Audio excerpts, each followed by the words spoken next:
안녕하십니까. 신인균의 국방TV 시큐리티 뉴스입니다. 우리 대한민국 둘러싼 중요한 안보 이슈 간추려서 브리핑 해드립니다. 첫 번째인데요. 미 의회 조사국 CRS가 한국은 중국의 눈치를 보느라 미국 주도의 대중국 협의체인 쿼드에 참가하지 못할 것이라는 지적을 내놓았습니다. 미 의회에서 한국에 대한 인식이 얼마나 위험한 수준까지 나빠졌는지 보여주는 시그널이라는 분석입니다. 미 의회 산하 연구기관인 미 의회 조사국 CRS가 11월 5일 발간한 쿼드, 미국, 일본, 인도, 호주 간 안보 협력이라는 보고서에서 한국은 쿼드에 참여하지 못할 것이라는 분석을 내놓았습니다. CRS는 보고서에서 미국은 4개국으로 구성된 쿼드를 한국, 베트남, 뉴질랜드 등 3개국을 추가해서 7개국 체제로 확대하려 한다 라면서 한국에 대해서는 쿼드 참여가 한국의 해양 이익과 해군력 향상에 기여하고 민주주의를 증진시킬 수 있을 것이라고 설득하고 있지만 한국은 쿼드에 참여하지 않고 있다라고 지적했습니다. CRS는 한국이 쿼드에 참여하지 않는 이유를 중국 때문이라고 명시했는데요. CRS는 중국은 한국과 아세안에 쿼드에 참여하지 말라는 압박을 가하고 있으며 이 때문에 한국은 중국을 적대시하는 쿼드에 참여하는 것을 꺼리고 있지만 반대로 쿼드에서 배제되는 것에 대해서도 초조할 수도 있다라고 분석했습니다. CRS는 한국이 쿼드 배제에서 초조해야 할 이유로 쿼드라는 구조 속에서 미일 동맹이 한미 동맹보다 더 중시될 수 있다는 우려가 작용했다고 분석했는데요. 보고서는 한국은 미국이 한미일 3국 협력을 장려하는 상황에서 한국은 수시로 일본과 대립했다면서 한국의 태도를 비판했습니다. CRS는 한국의 쿼드 참여 거부가 일본에게 있어서 이점으로 작용하고 있다면서 한국과 일본의 복잡한 상황에 대한 분석을 내놓았는데요. 전문가들은 이번 보고서가 미 의회가 미국의 대중국 전략 추진에 있어 한국을 어떻게 생각하고 있는지 보여주고 있다며 한미 관계의 미래에 대한 우려를 내놓고 있습니다. 지금 미국 대선이 바이든이 될지 트럼프로 될지 지금 아직 결정이 안 났기 때문에 알 수 없어요. 부정선거 이슈 때문에. 그런데 누가 대통령이 되든 결국은 미국의 패권에 도전하는 것을 용납하는 것을 국민들은 원치 않을 수밖에 없습니다. 정치인들은 결국 표를 향해서 움직일 수밖에 없고 트럼프 대통령이 대통령에 재임을 하게 된다면 자신이 그동안 4년간 해왔던 중국 압박 정책, 중국과의 전쟁을 마무리하려고 할 테고 바이든이 대통령이 된다고 하면은 이 자신도 재선을 위해서 역시 유권자들의 환심을 살 수 있는 그런 정책을 펼 수밖에 없죠. 그런데 유권자들이 환심을 살 수 있는 것은 중국에 대한 압박입니다. 그걸 미국인들은 보여주었고요. 그렇기 때문에 강도의 차이는 있을 수 있지만 중국과의 대결은 그거는 정해진 수순인데 여기에 지금 한국이 쿼드에 참여하지 않겠다라는 입장을 지금 보여주고 있는데 결국 그로 인해서 이 지금 미 의회 조사국의 분석대로 일본을 이롭게 하는 행위가 된다.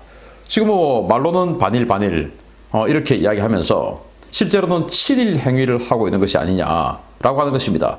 전 세계에서 일본의 위상, 역량 이런 것들을 향상시켜주고 그리고 이 일본의 역량을 향상시켜주면서 미국은 결국 한국이라는 이 군사 강국이 참여하지 않는 대안으로 일본을 참여시키면서 결국은 한국이 참여하지 않으니까 그만큼의 군사력을 일본에게 강화시켜주는 것이죠. 그래서 지금 일본이 적기지 타격 능력, 법안 명시 이런 것들이 지금 나오는 것이지 않습니까?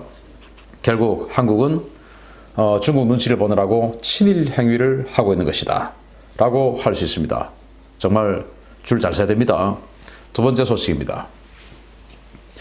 엄청난 골초로 알려진 김정은이 북한 전역에 금연령을 내렸다는 소식입니다. 주민들은 지도자부터 솔선수범하라며 불만을 토로하고 있습니다.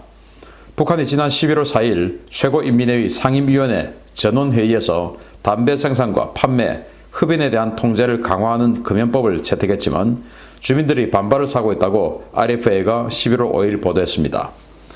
북한은 최고인민회의를 통해 31개 조문으로 구성된 금연법을 채택했는데요.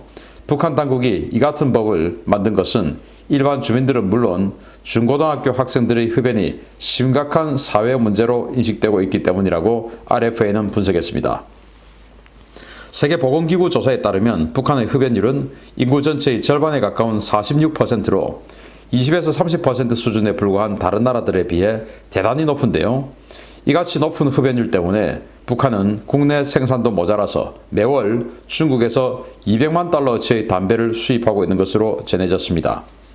북한 당국은 이번 금연법 채택이 담배에 대한 통제를 강화해서 인민들의 생명과 건강, 재산을 지키겠다고 선전하고 있지만 주민들은 김정은부터 손에서 담배를 놓지 못하는 이 상황에서 금연을 강요하는 것이 무슨 말도 안 되는 처사냐며 반발하고 있다고 RFA는 전했습니다. 김정은은 부인 리설주가 몇 차례나 금연을 간청해도 손에서 담배를 놓지 못할 만큼 골초로 알려져 있는데요. 본인도 못하는 이 금연을 주민들에게 법으로 강제하는 행위에 대한 주민들의 불만이 점점 커지고 있습니다. 자, 하노이 정상회담 하러 갈 때 기차 세워놓고 담배 피고 있는 모습, 그리고 유치원 방문해서 그 유치원 아이들이 있는 데서 담배 피고 있는 모습, 김정은 손에는 항상 담배가 있는 모습 우리는 봐왔죠.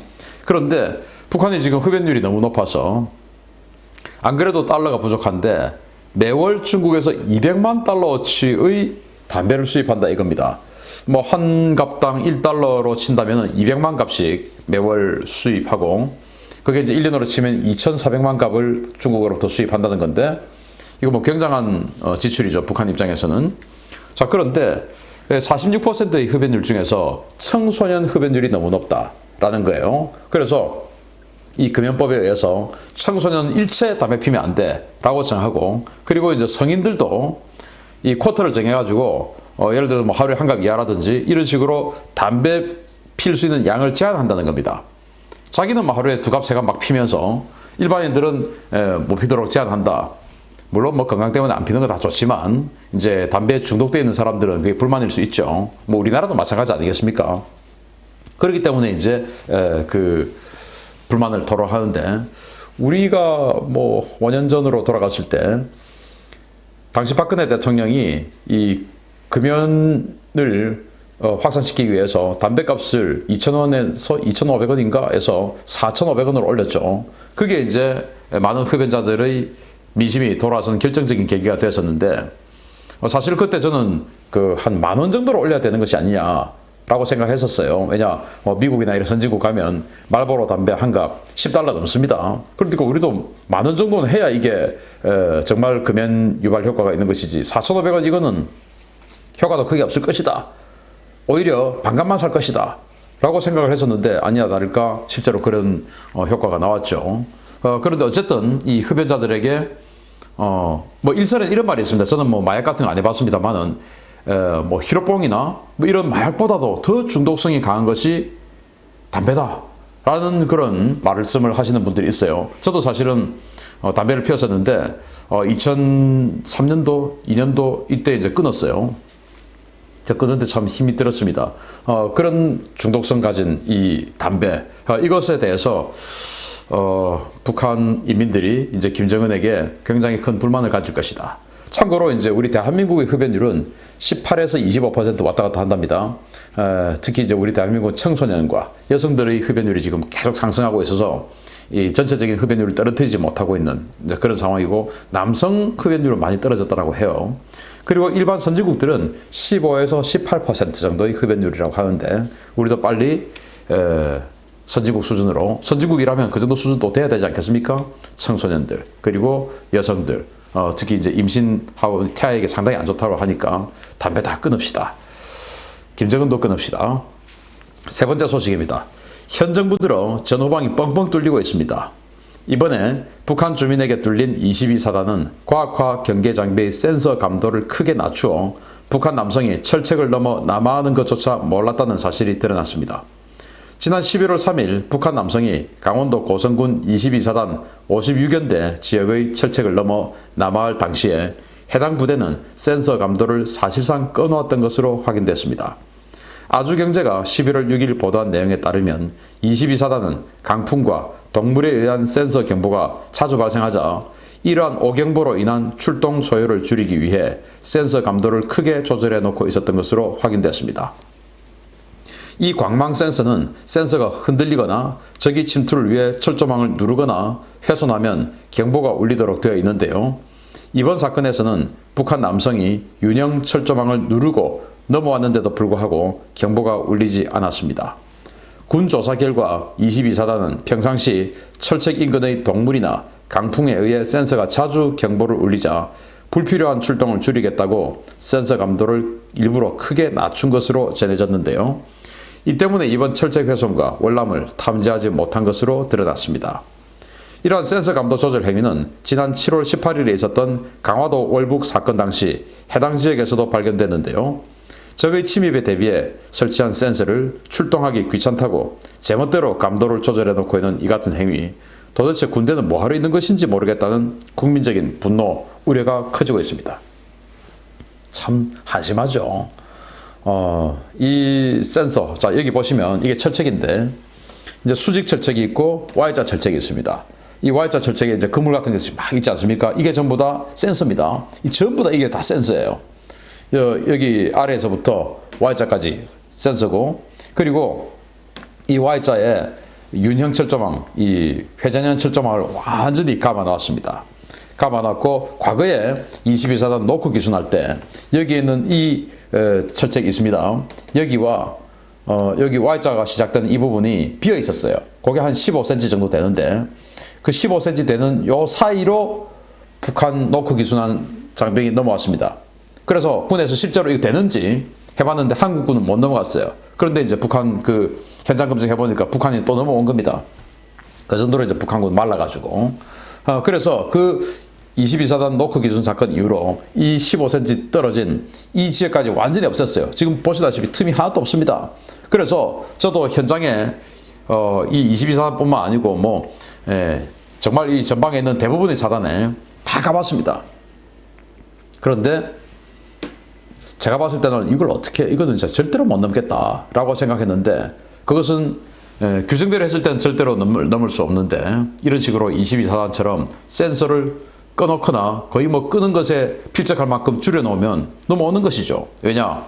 이제 이 센서니까 바람이 막 강풍이 치면 막 흔들리면은 이제 경보가 울리고, 그래서 5분 대기조가 뛰어나가 보니까 아무도 없고, 알고 보니까 바람이 흔들린 거고, 동물이 지나가다가 또 터치를 해도 또 흔들리고, 이제 이런 건데, 사실 동물이 지나가다가 터치하는 거는 대단히 많지는 않죠. 그런데 이제 바람입니다. 바람. 왜냐, 동물은 여기 반대편에 북쪽 지역에 다시 또 나즈막한 철책이, 이거보다 나즈막한 철책이 있습니다. 여기를 동물은 넘어오기 힘들죠. 그리고 이 남쪽에서는 우리 병사들이 왔다 갔다 하기 때문에 동물이 사람이 움직이는 것을 알기 때문에 접근을 하기를 두려워합니다. 그래서 동물보다는 바람 때문인데, 이거 이제 센서를 꺼놓은 겁니다. 요즘은 옛날처럼 초소마다 싹 병사들이 들어가서 감시하고 서 있는 게 아니거든요. 옛날처럼 밀어내기 막 이렇게 야간에 막 해서 모든 초소에 병사들이 들어가 있는 게 아니고, 이제 그냥 병사들은 소초의 상황실에 딱 앉아 있고, 그렇게 해서 CCTV로 또 이 광방 센서로 전부 다 감시하는 과학화 경계 시스템. 그리고 이제 초소에는 가끔 띄엄띄엄 이제 랜덤하게, 왜냐 항상 여기는 있고 여기는 없으면 또 북한이 그걸 아니까 랜덤하게 띄엄띄엄 이렇게 이제 배치를 합니다. 그런 상황에서 자꾸 이제 센서가 울려서 뛰쳐나가야 되니까 피곤하니까, 또 이제 소초에 그 막사에 잠자고 있는 내무반에 경보가 울리죠. 막 이용하고 울리고 이제 자다가 일어나서 뛰쳐나가야 되니까. 그러니까 자, 센서 끄자. 또는 낮춰라. 이렇게 됐는데 이게 센서가 울리지 않은 것이죠. 분명히 이거 밟고 넘어왔는데. 이게 이제 지난 강화도에서 우리 주민이 월북했지 않습니까?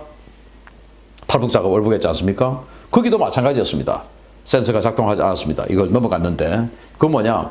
가장 동쪽 끝에 있는 이 22사단, 가장 서쪽 끝에 있는 강화도의 해병 2사단, 동과 서, 그러니까 끝과 끝이 전부 다 이런 식으로 되어 있다면은 사실 가장 첨예한 곳인데, 중간 말할 것도 없죠. 그러니까 우리 휴전선 전역이 막대한 돈을 들여서 이렇게 과학화 경계 장비를 만들어 놓고, 이 과학화 경계 장비가 있으니까 병력 줄여도 돼. 해가지고 국방계획해서 병력 줄이고, 병력 줄이는데도 불구하고 또 복무기간까지 줄이고, 이거 있으니까 줄여도 돼. 해놓고 이건 끊어버리면 이거 어떻게 하겠다는 겁니까? 군대 이거 왜 이래요, 이거? 정말 우려스러운 소식, 안 드리고 즐거운 소식만 드리는 그런 날이 왔으면 좋겠습니다. 마치겠습니다. 감사합니다.